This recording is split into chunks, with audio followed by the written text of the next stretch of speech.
Os sertanejos invertiam toda a psicologia de guerra. Os reveses os enrijavam. A fome os robustecia. A derrota os empedernia. Quando a guerra terminou e que todo mundo viu que o perigo estava debelado e não havia nada, eles não tinham nem armas, as armas que eles tinham eram tomadas do exército, não é? Todo mundo ficou com um remorso terrível, achando que tinha cometido algum erro muito grave. De fato tinha, né?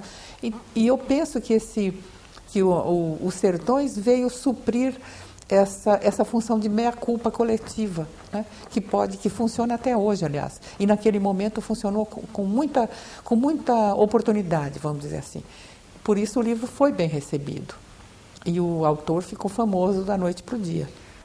Todo poder legítimo é emanação da onipotência eterna de Deus e está sujeito a uma regra divina, tanto na ordem temporal como na espiritual.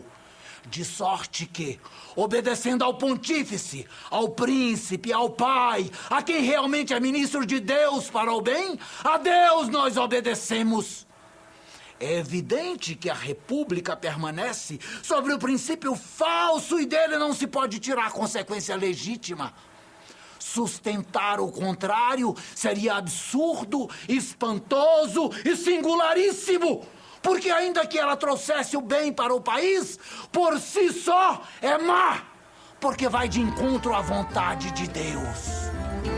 Sertanejos morrendo de magote, a bandeira rasgada era um mulambo, o quartel sem guarita era um mucambo, a trincheira era a gripa do serrote, a metralha o feoso clavinote, baioneta era a lança do carreiro, a corneta era o buzo do vaqueiro, guarda-peito, gibão, sua roupagem, a história fará sua homenagem à figura de Antônio Conselheiro. A história fará sua homenagem à figura de Antônio Conselheiro.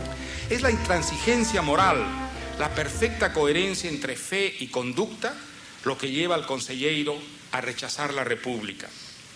La única abstracción que el sertanero podía aceptar a partir de su experiencia del mundo era Dios.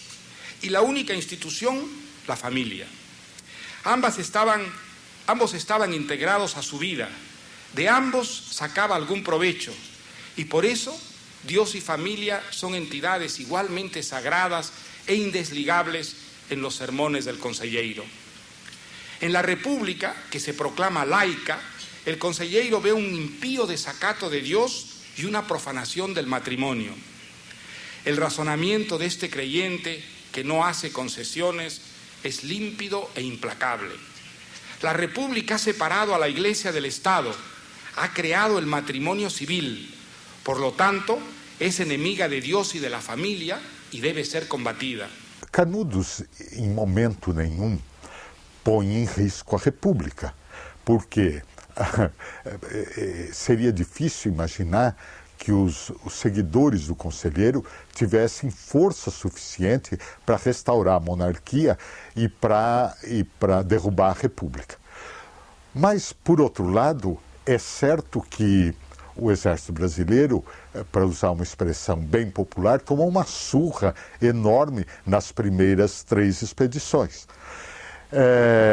E aí atacou com força total e dizimou o arraial de Canudos e todos os conselheiristas.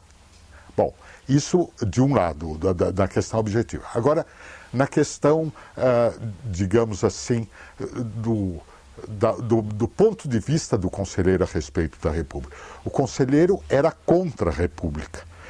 E ele era contra a República porque ele dizia que a República era infame, e de uma coisa pecaminosa não podia surgir alguma coisa boa. A República quer acabar com a religião, esta obra-prima de Deus que há 19 séculos existe e que há de permanecer até o fim do mundo. Porque Deus protege a sua obra. Ela tem atravessado no meio das perseguições, mas sempre triunfando da impiedade. por mais ignorante que seja o homem, conhece que é impotente o poder humano para acabar com a obra de Deus. Considerem, portanto, estas verdades que devem convencer aquele que concebeu a ideia de república, que é impotente o poder humano para acabar com a religião. Por que o conselheiro era contra a república? E aí, o que eu digo no meu trabalho é que o conselheiro era contra a república porque ele era católico. Ou seja, ele estava seguindo a doutrina mais tradicional da igreja. Então, vamos pensar um pouco como era a situação da Igreja Católica durante a colônia e depois durante o período imperial. O rei de Portugal tinha o direito do padroado. O que era o Instituto do Padroado? Era o seguinte: o Estado deveria sustentar a Igreja Católica, que era a religião oficial do Estado. Isso significava que cabia ao Estado pagar todos os padres, os bispos, cabia ao Estado manter a igreja, cabia ao Estado manter a difusão da religião.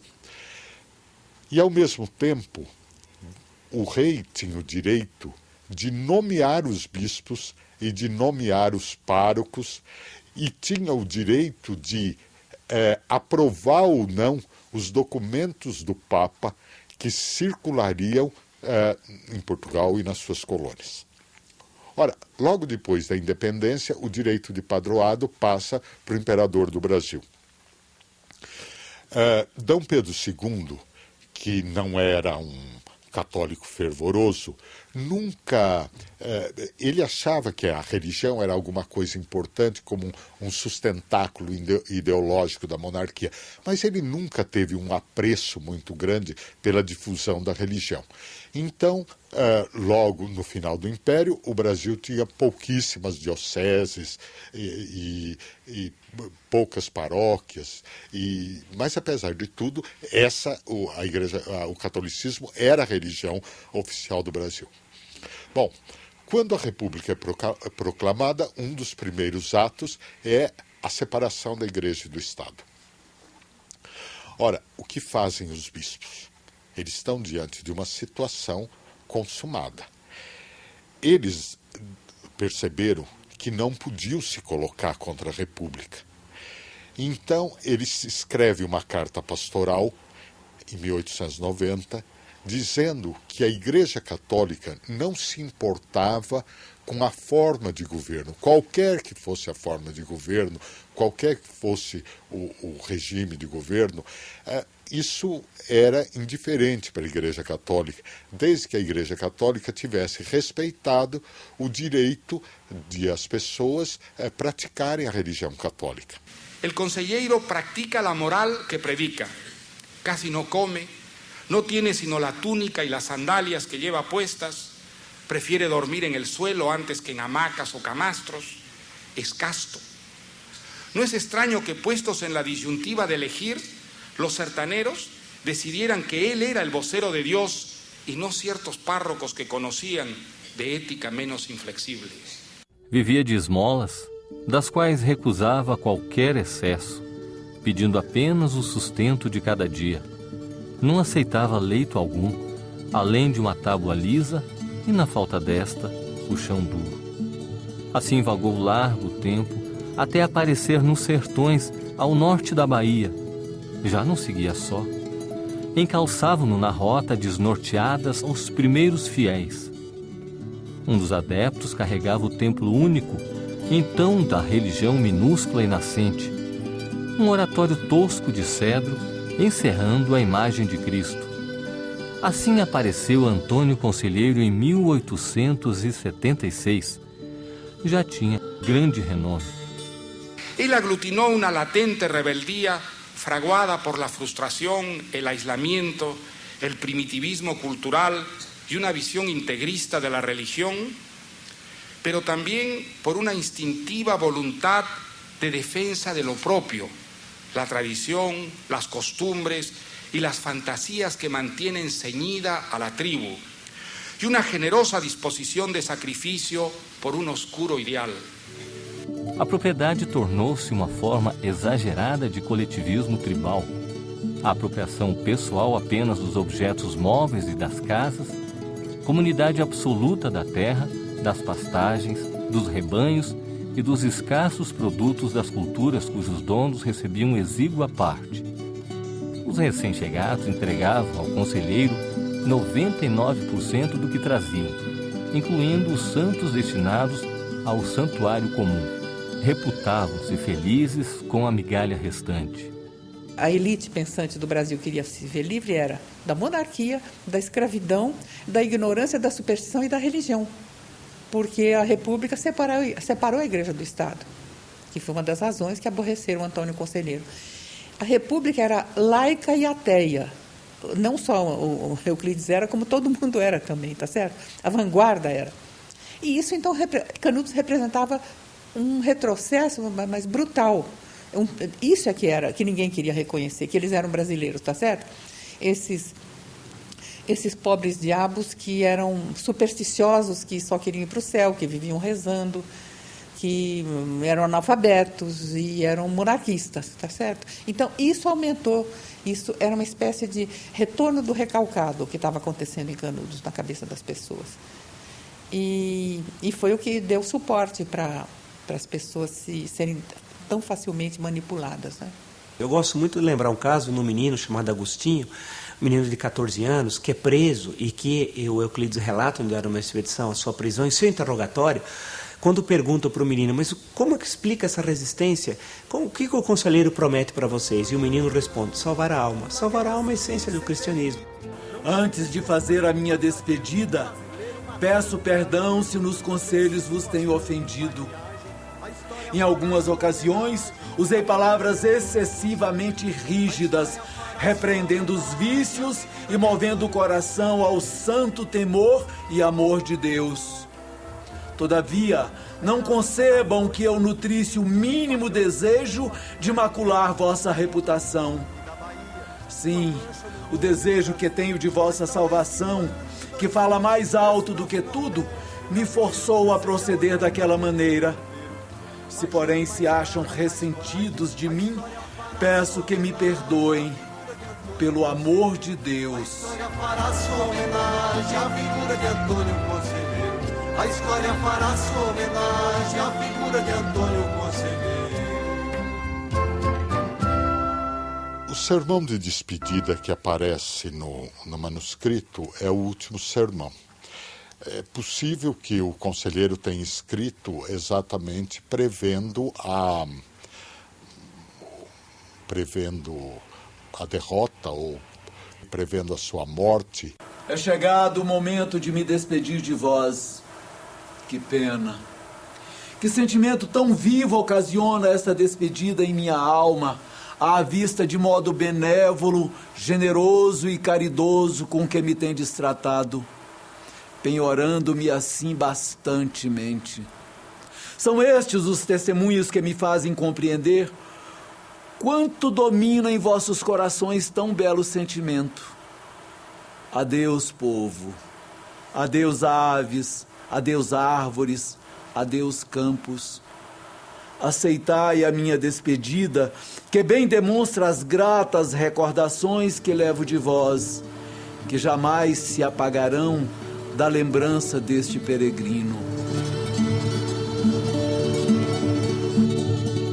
Canudos não se rendeu. Exemplo único em toda a história, resistiu até o esgotamento completo. Expugnado palmo a palmo, na precisão integral do termo, caiu no dia 5, ao entardecer, quando caíram seus últimos defensores.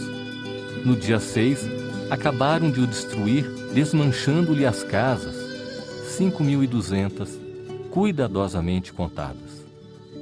Os últimos capítulos dos Sertões são extraordinários porque vamos dizer, a barbárie já está relativizada. Quer dizer, a barbárie não pertence ao messianismo, né? A brutalidade do conselheiro e seus adeptos, né? A barbárie está no exército republicano, né? Na matança, no verdadeiro genocídio que foi. a Batalha de Canudos. Canudos arrasou-se, mas não é no arrasamento de Canudos que se acha o nosso maior proveito moral. Suprimiram uma colônia de miseráveis, mas não tocaram na miséria que a produziu. A miséria é a ignorância, o estado rudimentar, o abandono moral dessas populações. Sem escolas, sem cultura cristã, sem vias férreas, sem comércio com o mundo civilizado. Os jagunços são as vítimas da situação embrionária de uma sociedade enquistada na rusticidade colonial. Os vencedores mostraram a sua inferioridade e o seu despeito, assassinando os vencidos. O petróleo e a faca exterminaram num queimadeiro monstruoso e numa degola inaudita centenas de prisioneiros, velhos, mulheres e crianças. Nunca houve desonra mais inútil e barbárie mais bestial. Era a luta da foice e do fuzil, o facão enfrentando a artilharia. Uma nódoa no nome da Bahia, uma mancha no nome do Brasil. Mas talvez que no ano de 2000, esse nosso Nordeste brasileiro seja outra Canudos por inteiro. Mais gente, mais garra e mais coragem, a história fará sua homenagem à figura de Antônio Conselheiro. A história fará sua homenagem à figura de Antônio Conselheiro. A história fará sua homenagem à figura de Antônio Conselheiro.